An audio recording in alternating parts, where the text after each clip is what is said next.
ඉතුරු උණු බත් වලින් ෆ්‍රයිඩ් රයිස් වලටත් වැඩිය රස බත් එකක් හදමුද? ආයුබෝවන් කියලා පිළිගන්නව ඔයාලා හැමෝම. ඔන්න ඉතින් අද මම ආවේ ඉතුරුණු බත් වලින් රසම රස බත් එකක් ලේසියෙන්ම හදාගන්න විදිහක් අරගෙන. එහෙනම් වැඩි කතා නැතුව අපි යමුකෝ වීඩියෝ එකට.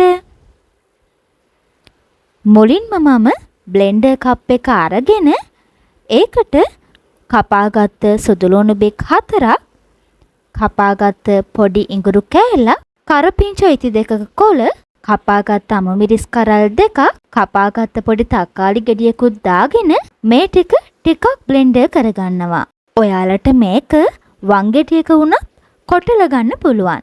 මෙන්න මේ ගානට බ්ලෙන්ඩර් වුණාට පස්සේ මේ ටික වෙනම තියලා තියාගන්න. ඊළඟට මද කෙන්දරේ මේ වගේ පෑන් එකක් ලිපේ තියලා බටර් ටිකක් දාගෙන බටර් ටික රත් වෙනකම් තියලා තියන්න. බටර් ටික රත් වෙගෙන එද්දී අබෑට තේ හැඳි භාගයකට ටිකක් අඩුවෙන් දාගෙන පොඩ්ඩක් විතර කලවම් කරගෙන තත්පර 10ක් වගේ තියලා කපාගත්ත ලොකු ලුණු ගෙඩි භාගයක් එකතු කරගෙන විනාඩියක් විතර බෙද ගන්න.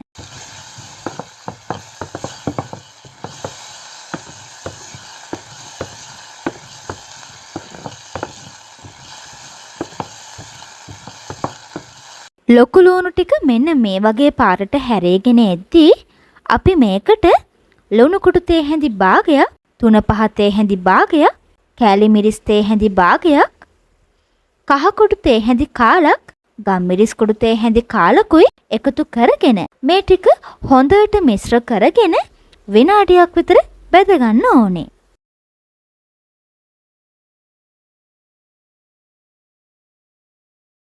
විනාඩියකට විතර පස්සේ අපි බ්ලෙන්ඩර් කරගත්ත මිශ්‍රණයත් මේ වගේ එකතු කරගෙන ඔක්කොම ටික හොඳට මිශ්‍ර කරලා විනාඩි 2ක් විතර ලිපේ තියලා තියාගන්න.